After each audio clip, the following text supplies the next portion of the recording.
nosso planeta, tem lugares onde a realidade é mais louca do que qualquer ficção.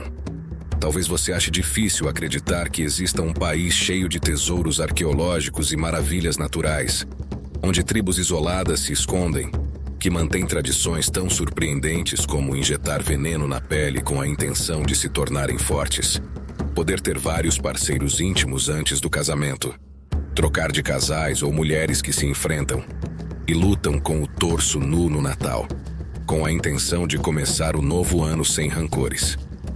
Neste novo vídeo do Mundo Sem Censura, vamos conhecer o Peru, uma terra de contrastes, com aldeias que literalmente flutuam sobre a água, montanhas de 7 cores e maravilhas naturais como Machu Picchu, um dos lugares mais bonitos e impressionantes da humanidade. Peru, um país que guarda um dos maiores enigmas do planeta, as linhas de Nazca. Desenhos gigantescos traçados no deserto há milhares de anos, tão perfeitos que só podem ser vistos do céu, e que ainda hoje intrigam a ciência. O terceiro maior país da América do Sul, com mais alpacas do que pessoas, uma gastronomia considerada por muitos como a melhor do planeta, redes de estradas milenares mais extensas do que as do antigo Império Romano, e algumas das estradas mais perigosas do planeta. Uma nação que contém a cidade mais alta, e para muitos mais perigosa do mundo, conhecida como La Rinconada, um lugar selvagem e sem leis, onde a vida não tem muito valor, e o simples fato de respirar pode matar você. Um território onde as casas de prostituição se misturam com pactos com o diabo, com a intenção de descobrir ouro e poder sobreviver. Preste atenção e não perca este vídeo, porque descobrir o Peru com um mundo sem censura vai surpreendê-lo mais do que imagina. Vamos começar. No coração da América do Sul, onde os Andes se erguem como uma muralha que parece dividir o céu da selva, encontra-se o Peru. Um país onde a geografia parece ter sido feita à mão pelos deuses, cheio de mistérios que desafiam a ciência. Fazendo fronteira ao norte com o Equador e a Colômbia, a leste com o Brasil, a sudeste com a Bolívia, ao sul com o Chile e a oeste com o Oceano Pacífico, o Peru se estende por uma área tão vasta que o torna o terceiro maior país da América do Sul, com mais de 1,28 milhões de quilômetros quadrados. Um território quase tão extenso quanto a França, a Alemanha e o Reino Unido juntos, ou comparável em tamanho ao Egito, o que dá uma ideia da magnitude deste país que abrange desde desertos a geleiras, desde ruínas milenares a selvas onde ainda habitam povos que nunca viram um celular ou uma estrada. Apesar do seu tamanho, a densidade populacional do Peru é muito baixa, e muito disso se deve ao fato de grande parte do território ser inacessível, com selvas densas, montanhas impossíveis e regiões onde não existem estradas. Essa dificuldade geográfica permitiu que o país conservasse lugares de beleza intocada, paisagens onde a natureza ainda reina e onde habitam dezenas de tribos que nunca foram contatadas pela civilização moderna. Entre suas maravilhas mais fascinantes que descobriremos nesta viagem, o Peru esconde aldeias que flutuam sobre a água, montanhas que mudam de cor com a luz do sol e uma joia que impressiona o mundo inteiro. Machu Picchu. Foi em 24 de julho de 1911 que o explorador americano Hiram Bingham se aventurou nas montanhas dos Andes em busca de antigas cidades perdidas do Império Inca, envolto pela névoa espessa da selva alta. O explorador encontrou algo que o mundo moderno desconhecia completamente. Entre a vegetação que devorava tudo, emergiam os restos de uma cidade em ruínas. Uma urbe de pedra perfeitamente trabalhada que refletia avanços improváveis para a época em que foi construída, muros encaixados com precisão milimétrica, terraços agrícolas suspensos entre abismos e canais de água que ainda funcionavam apesar do passar dos séculos. Era o vestígio silencioso de uma civilização avançada da qual pouco se sabia, um enclave oculto que resistira ao tempo, à conquista e à natureza. Aquele lugar, coberto pela neblina e protegido pelos picos andinos, ficaria mais tarde conhecido como Machu Picchu, nome que em Quichua significa Montanha Velha, em referência ao morro que o protege. O que Hiram Bingham encontrou naquele dia mudaria para sempre a história do Peru e do mundo. Aquelas ruínas, erguidas a mais de 2.400 metros de altura, revelavam um conhecimento arquitetônico, astronômico e espiritual que ainda hoje surpreende os cientistas. Alguns dizem que Machu Picchu era um santuário sagrado, um ponto de conexão entre os deuses e a terra. Outros acham que era uma residência real do imperador Pachacútec. Também tem quem diga que era um observatório astronômico, onde os incas calculavam os solstícios e as estações com uma precisão que desafia toda a lógica da época. O certo é que sua perfeição arquitetônica, sua localização inacessível e seu profundo simbolismo espiritual a tornaram não apenas uma das maravilhas mais impressionantes da humanidade, mas também uma das 7 maravilhas do mundo moderno. Um reconhecimento que reforça sua condição de símbolo eterno da grandeza do antigo Império Inca e da conexão que esse povo mantinha entre a terra, os astros e seus deuses. Com a descoberta de Machu Picchu, também foi revelada uma rede de estradas tão extensa que parecia impossível que uma civilização sem rodas nem ferro a tivesse construído. Era o Capacñán, ou Caminho Real dos Incas, um sistema viário de mais de 30.000 quilômetros que ligava os cantos mais remotos do império. Essas estradas atravessavam selvas, desertos e montanhas, conectando cidades, templos e centros administrativos. Em alguns trechos, as estradas eram sustentadas por muros de pedra esculpidos com precisão milimétrica. Em outros, elas se elevavam sobre precipícios por meio de pontes suspensas de fibra vegetal, renovadas ano após ano pelas comunidades andinas. Os cronistas espanhóis ficaram impressionados com tal obra de engenharia. Compararam essas rotas com as estradas romanas, mas até eles admitiram que as estradas do Tahuantinsuyo, o Império Inca, chegavam a lugares onde nem mesmo as legiões europeias ousariam avançar, indicando que eram ainda maiores em comprimento do que as do antigo Império Romano. Isso tem muito a ver com o fato de que o Império Inca foi, sem dúvida, a civilização mais poderosa e organizada de toda a América pré-colombiana. Em seu apogeu, abrangia territórios que hoje pertencem ao Peru, Equador, Bolívia, Chile, Argentina e Colômbia, estendendo-se por mais de 4.000 quilômetros da Cordilheira Andina. Na verdade, a partir da capital, Cusco, conhecida na antiguidade como o umbigo do mundo, os incas administravam seu vasto império com uma organização comparável à de Roma, chamada pelos europeus de Caput Mundi, a capital do mundo.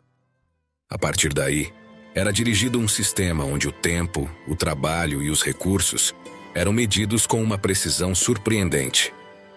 Embora não usassem moeda, eles desenvolveram uma economia baseada na reciprocidade e na redistribuição. Um modelo tão eficiente que garantia que ninguém passasse fome, já que o Estado se encarregava de fornecer alimento, abrigo e proteção ao seu povo. Para os incas, a ordem do mundo se baseava em 3 princípios: ama sua, ama lula, ama aquela, não roube, não minta, não seja preguiçoso. Sob essas regras, eles construíram templos, terraços agrícolas e fortalezas impossíveis, como o Sacsayhuamán, localizada nas alturas que cercam a antiga capital imperial de Cusco. Lá, enormes blocos de pedra de várias toneladas se encaixam com precisão milimétrica, sem o uso de argamassa ou ferramentas de metal. A perfeição de suas paredes, sua disposição em forma de raio e as lendas que a cercam fizeram de Sacsayhuamán um dos maiores enigmas da engenharia antiga, comparável em mistério às pirâmides do Egito ou aos templos de Angkor. Talvez algumas dessas antigas rotas dos incas fossem percorridas por tribos que ainda hoje mantêm costumes ancestrais, povos que aos poucos iremos conhecendo nesta viagem e que o tempo parece ter esquecido nas selvas da Amazônia, a ponto de não terem sido contatados. Entre essas tribos, a dos Awajún é uma das mais fascinantes do país. Os Awajún, também conhecidos como Aguarunas, habitam a selva do norte do Peru, perto da fronteira com o Equador. Foram contactados pela primeira vez na década de 1960, embora até hoje muitas das suas aldeias permaneçam isoladas, agarradas à sua língua, aos seus mitos e ao seu modo de vida. Entre suas tradições destaca-se uma prática tão curiosa quanto extrema. Alguns homens aplicam pequenas doses de veneno de sapo na pele para se tornarem mais fortes e resistentes. Eles acreditam que esse ritual, além de purificar o corpo, lhes dá coragem e energia para caçar e enfrentar os desafios da selva. Outro de seus costumes mais impactantes acontece durante o Natal, uma festa introduzida após a colonização espanhola e adotada com o tempo por algumas comunidades Awajún, já contatadas há várias décadas. Durante esses dias, homens e mulheres lutam com as mãos nuas e o torso descoberto, diante dos olhos de toda a aldeia. Por mais estranho que possa parecer, essas lutas não são motivadas por ódio ou vingança, mas sim como uma forma de liberar tensões, resolver conflitos e começar o novo ano sem rancores.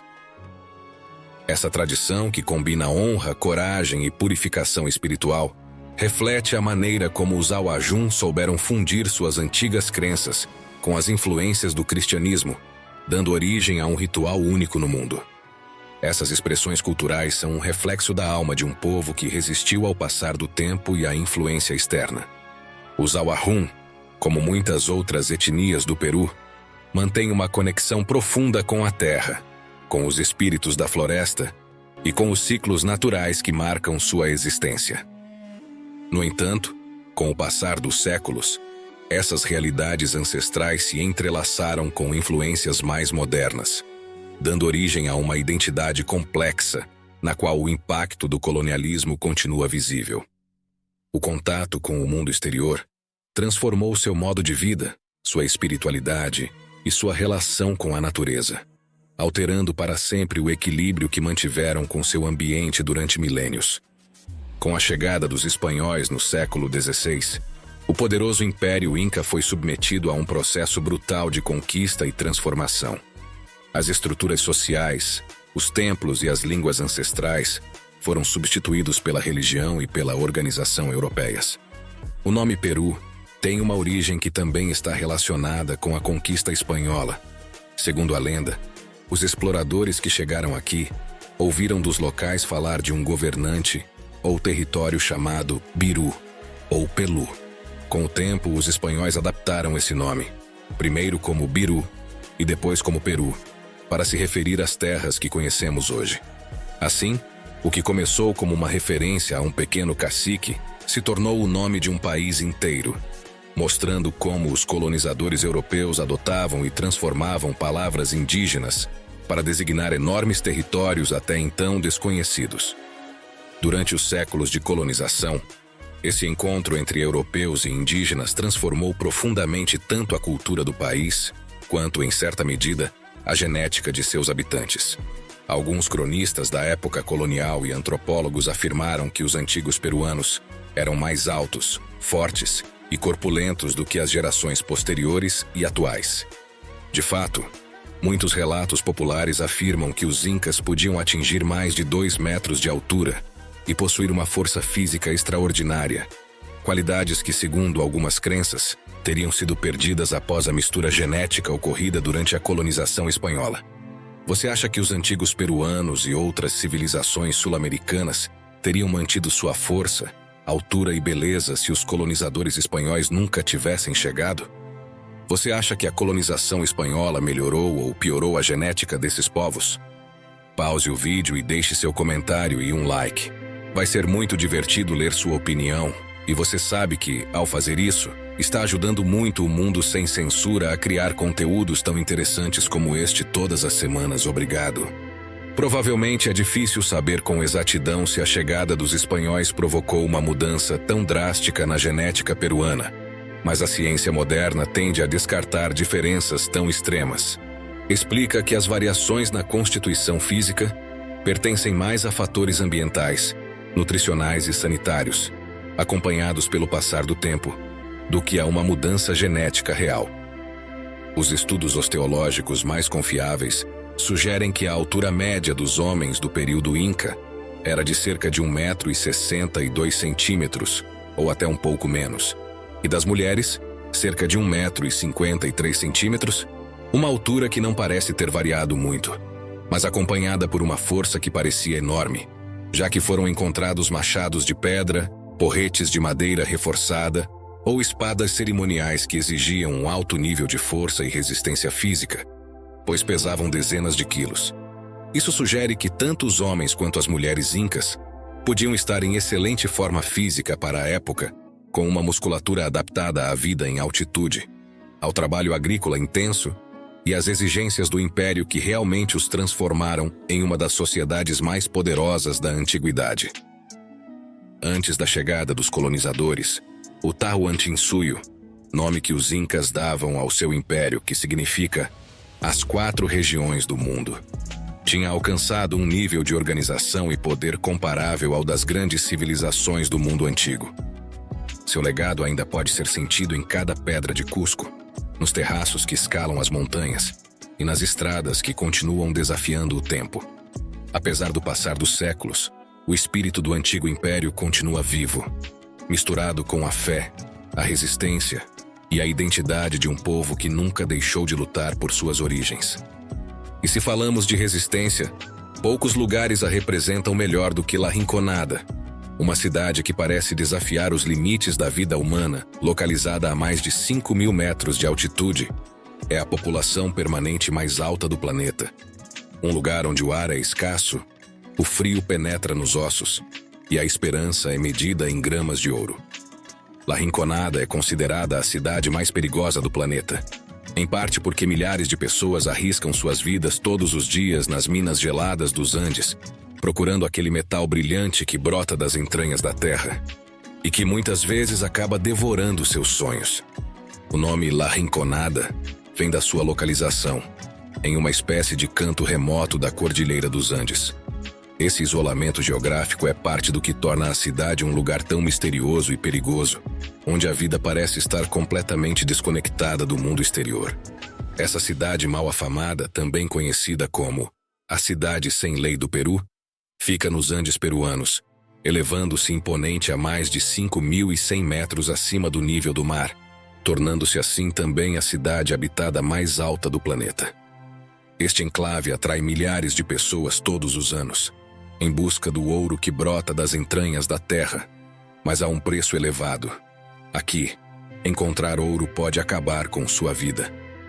A maioria chega atraída pela febre do ouro, disposta a enfrentar a vida na mina, em troca de uma possibilidade de mudar seu destino. Mas o que parece um paraíso para alguns é uma armadilha mortal para muitos outros. A cidade, construída de forma improvisada e sem planejamento, é um emaranhado de ruas estreitas, moradias precárias e casas de cores vibrantes que contrastam com a paisagem árida e desolada. Para chegar a este lugar, a viagem começa em Lima, a capital do Peru, e depois segue para Puno, a 3.800 metros de altitude, onde os viajantes devem se aclimatar para evitar o mal de altitude, pois, como você verá, se não tomar cuidado e viajar para La Rinconada, o simples fato de respirar pode acabar com sua vida. É por isso que a adaptação a altitudes tão elevadas não é fácil. O motivo é que em La Rinconada, o ar tem menos da metade do oxigênio que ao nível do mar, e o simples fato de respirar, como eu disse, pode se tornar um desafio mortal. Sem uma preparação adequada, o corpo humano pode começar a ter problemas graves, desde dores de cabeça e náuseas até insuficiência respiratória. Sem os equipamentos adequados, como medidores de oxigênio no sangue ou cilindros de oxigênio, a vida aqui pode ser um verdadeiro desafio, e muitos sucumbiriam aos efeitos da altitude em pouco tempo. Durante a subida até La Rinconada, as condições se tornam cada vez mais extremas. A neve cobre o solo, e à medida que avançamos, a altitude causa dor de cabeça e uma queda alarmante nos níveis de oxigênio. Um dado muito importante que todos os visitantes devem saber é que, se os níveis de oxigênio no sangue caírem abaixo de 85%, o risco de sofrer uma parada respiratória ou danos cerebrais aumenta significativamente. Esse número é crucial para a sobrevivência, já que qualquer queda abaixo desse limite coloca em risco a vida de qualquer pessoa, mesmo daquelas que já vivem em altitudes elevadas há anos. Muitos dos que chegam aqui, cientes do risco mortal que enfrentam, Preferem ser escoltados pela polícia para evitar serem atacados pelos moradores locais, que veem os forasteiros como presas fáceis nesse ambiente hostil. Sem um nível adequado de oxigênio, fadiga extrema, tonturas e perda de consciência são comuns, o que torna La Rinconada um lugar mortal para aqueles que não tomam as precauções necessárias. Os habitantes locais, que já estão acostumados a essas condições extremas, têm métodos tradicionais para combater os efeitos do mal de altitude. Você poderia pensar que os residentes de longa data de La Rinconada estão a salvo. Mas isso também não é verdade, pois à medida que as pessoas se adaptam à falta de oxigênio, seu corpo tende a produzir mais glóbulos vermelhos, para compensar a baixa quantidade de oxigênio no ar. Um processo que pode sair do controle e levar a uma condição chamada doença de Monge, devido a esse aumento excessivo de glóbulos vermelhos, que pode causar problemas graves no sistema cardiovascular, como hipertensão pulmonar e falhas cardíacas, podendo causar complicações fatais se não for tratada a tempo. É por isso que aqui, tanto os que chegam quanto os que residem, vivem com um perigo constante pairando sobre eles, como se caminhassem em um terreno minado. Mas o perigo de La Rinconada não está apenas na falta de oxigênio, muito menos. As ruas, embora cheias de atividade, são extremamente perigosas.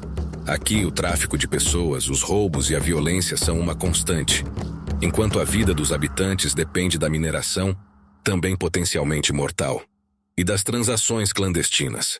La Rinconada está mergulhada em uma atmosfera de incerteza, marcada pelo comércio de ouro, mas também pelos segredos obscuros que se escondem nas sombras. Nas minas de La Rinconada, os trabalhadores arriscam suas vidas sem garantias de sucesso. Alguns passam mais de um mês sem receber pagamento, na esperança de que seu último dia de trabalho seja o dia em que possam ficar com o que encontrarem, devido ao sistema conhecido como El Cachorreo. Esse sistema de trabalho é um dos aspectos mais controversos da vida nessa cidade. Os mineiros, que chegam com a esperança de mudar seu destino, muitas vezes para serem aceitos, precisam trabalhar entre 20 e 30 dias, sem receber nenhum pagamento. O último dia de trabalho é o que define se o esforço valeu a pena, mas em muitas ocasiões, não há ouro para ser encontrado. Alguns mineiros passam semanas cavando sem sucesso, e outros nem sequer têm a oportunidade de recolher o que conseguem descobrir. O sistema, que depende totalmente da sorte, cria uma grande incerteza e desesperança, alimentada pela ganância de quem controla as minas. O nome cachorreio vem da analogia com os cachorrinhos que esperam sem saber se receberão algo em troca. Uma palavra que reflete o sofrimento e a incerteza desses mineiros, que ficam presos em um ciclo de trabalho sem recompensa. Às vezes, os patrões aproveitam essa situação para explorar ainda mais os trabalhadores, já que o sistema de cachorrio pode ser manipulado a seu favor. Se não for encontrado ouro, ou se o patrão decidir que não se pode mais trabalhar naquele dia, os mineiros não recebem nada, o que torna sua situação ainda pior e alimenta seu desespero. Mas, além das dificuldades de adaptação, nesta cidade de escuridão e poeira, não existem governos nem leis que regulamentem as atividades, dando lugar a uma realidade baseada na violência, no medo e na competição sem regras. Em La Rinconada, o ouro é rei, e o risco é o preço a pagar para ter acesso a ele. É por isso que, todas as semanas, não é incomum que tragédias de todos os tipos aconteçam neste lugar sombrio e desolado. Para chegar à cidade mais alta do planeta, é preciso percorrer uma das estradas mais perigosas do mundo.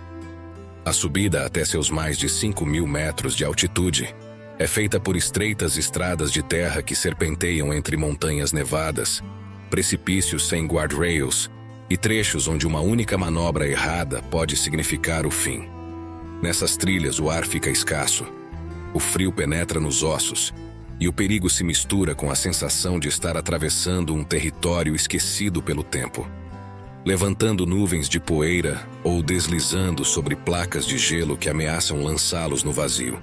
Essas rotas eram antigamente estradas de mineração, abertas com dinamite nas encostas andinas.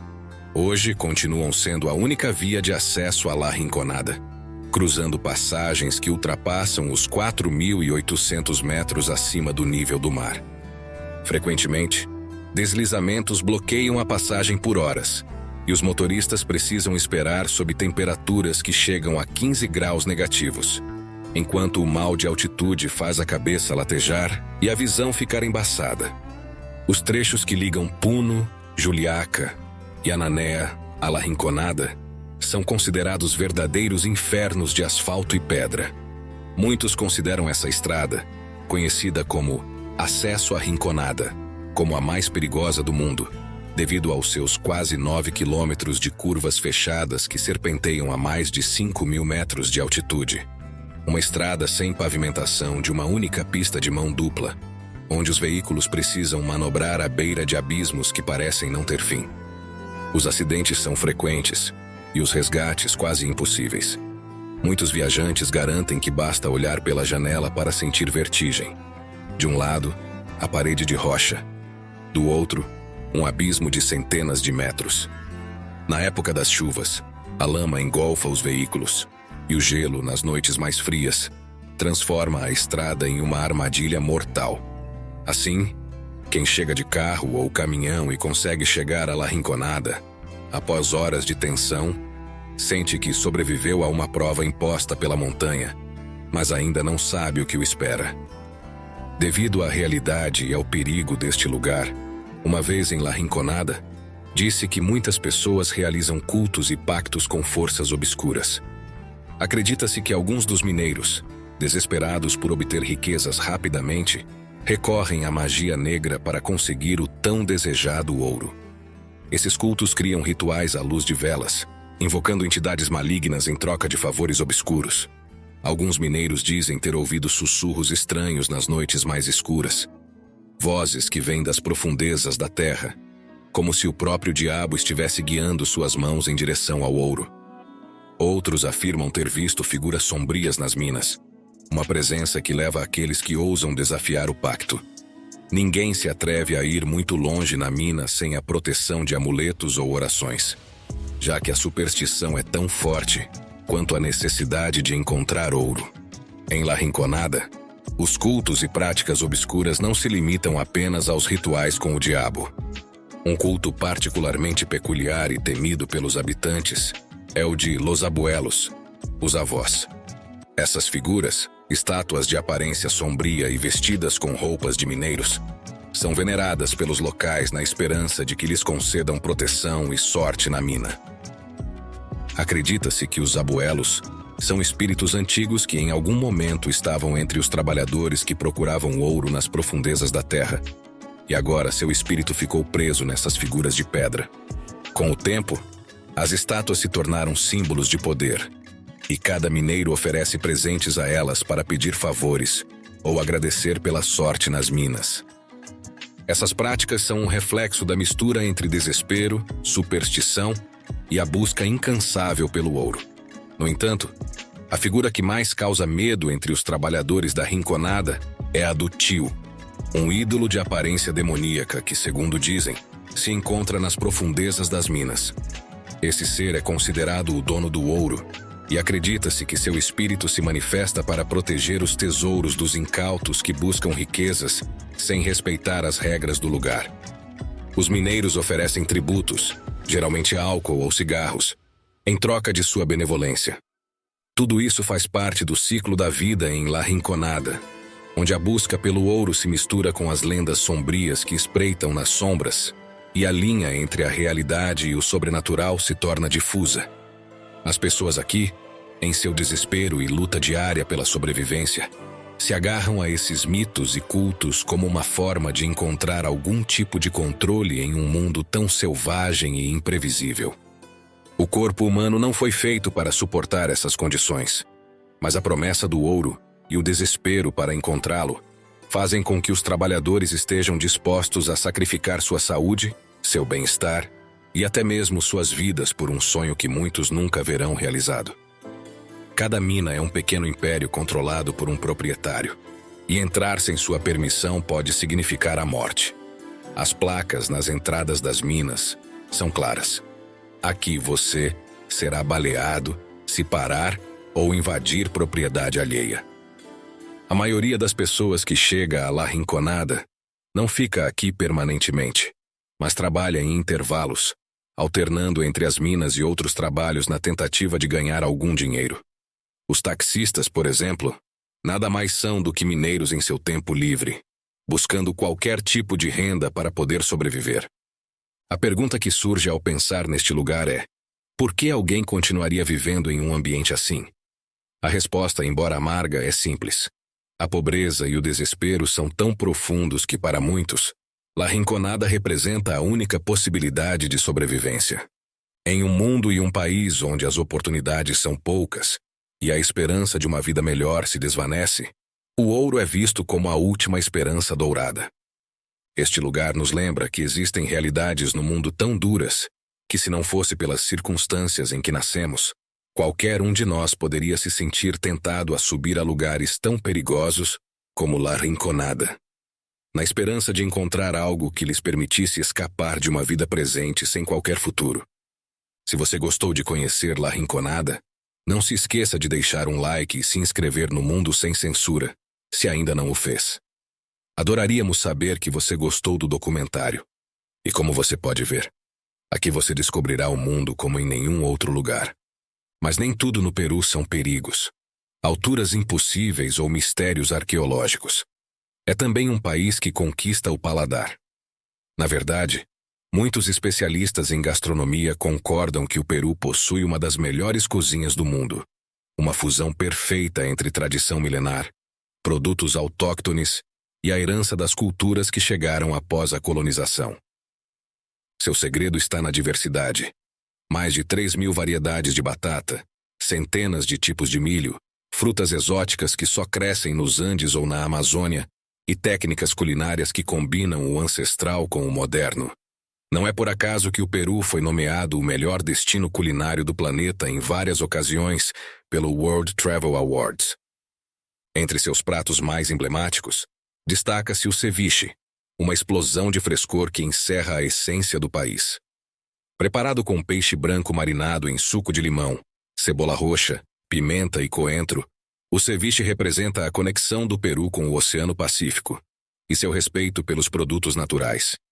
Em Lima, especialmente nos bairros de Miraflores ou Barranco, você pode encontrar alguns dos melhores ceviches do mundo, servidos com milho chupe e batata doce, como manda a tradição.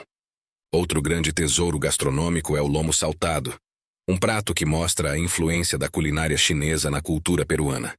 Carne salteada com cebola, tomate, pimenta amarela e batatas fritas, servida com arroz branco.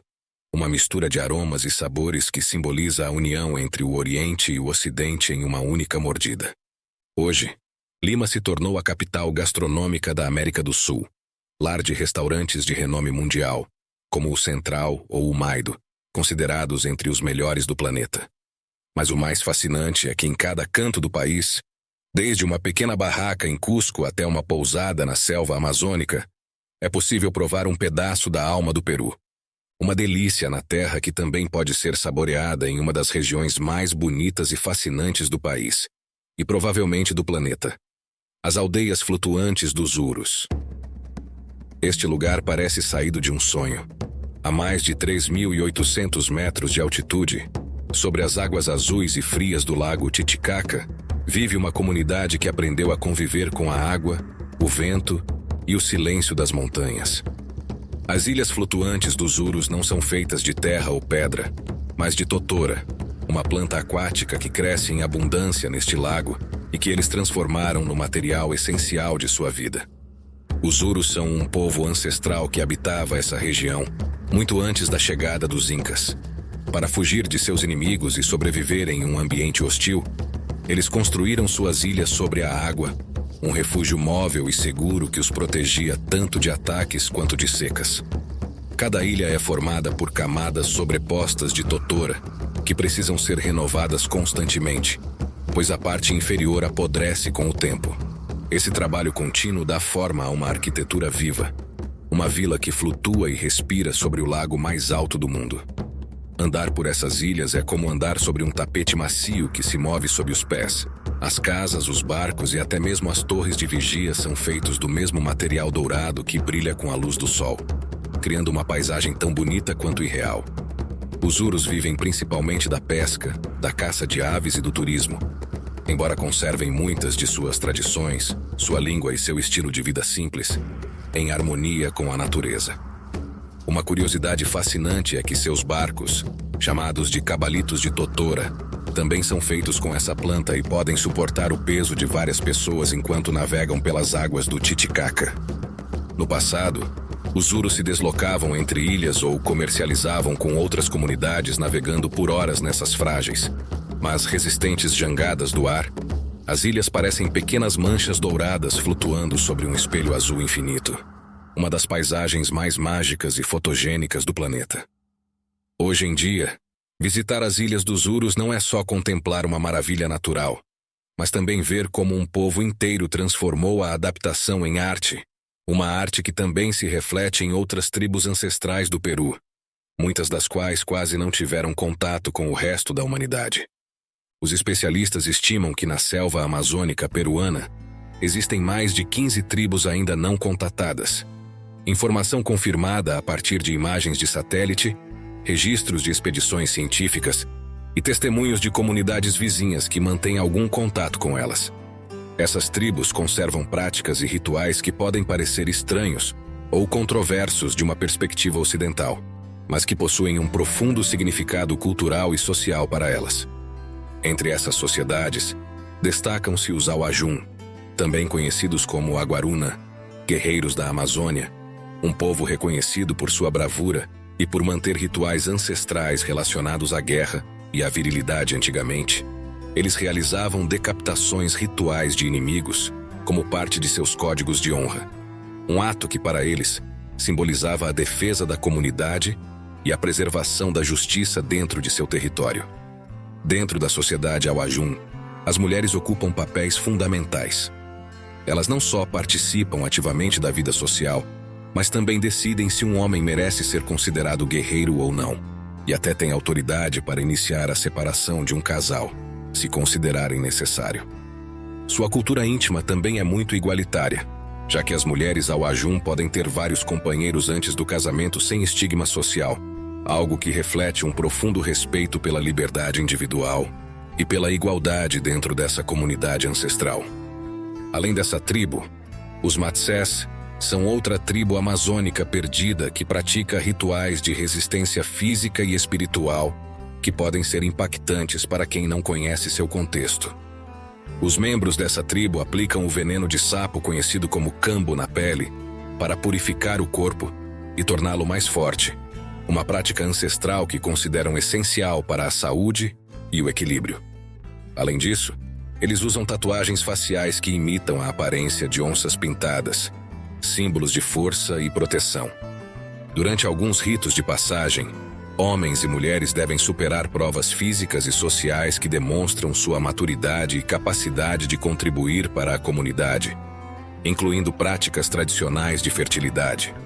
Entre elas, alguns rituais envolvem a troca de parceiros antes do casamento, um costume que para eles tem um significado de aprendizado e preparação para a vida adulta, garantindo a continuidade da linhagem e reforçando a união dentro da tribo. O que para um observador externo pode parecer extremo ou surpreendente, na verdade tem um sentido muito claro para essas comunidades. Fortalecer o corpo, testar a coragem, proteger a tribo e manter vivas as tradições que garantem a união social e a sobrevivência em um ambiente tão exigente como a selva amazônica. Mas a maioria das práticas dessas e de outras tribos ainda não contatadas continua sendo um mistério para a ciência, um enigma que só será revelado aos poucos, à medida que forem sendo conhecidas, embora provavelmente muitas dessas sociedades prefiram permanecer escondidas nas profundezas da selva. Um mistério que lembra um dos lugares mais enigmáticos da Terra, as linhas de Nazca. As linhas de Nazca são geoglifos, figuras enormes, algumas com vários quilômetros de comprimento, desenhadas diretamente na terra, localizadas nas pampas de Jumana, no deserto de Nazca, no Peru. Elas foram criadas pela cultura Nazca por volta do ano 600, e até hoje seu propósito exato continua sendo um mistério. Mais de 150 figuras foram encontradas nas linhas de Nazca, representando animais, seres humanos e formas geométricas, acompanhadas por centenas de linhas retas que se estendem pelo deserto. Em alguns casos, essas figuras têm mais de 2 metros de espessura. O que é realmente surpreendente é que elas só podem ser vistas na íntegra do céu, o que deu origem a inúmeras teorias esotéricas e especulativas, já que é difícil imaginar como elas foram criadas com tanta perfeição geométrica e sem os meios modernos, como helicópteros ou aviões. No entanto, a partir de certas colinas e elevações próximas, é possível distingui-las parcialmente, revelando um enigma que continua fascinando o mundo.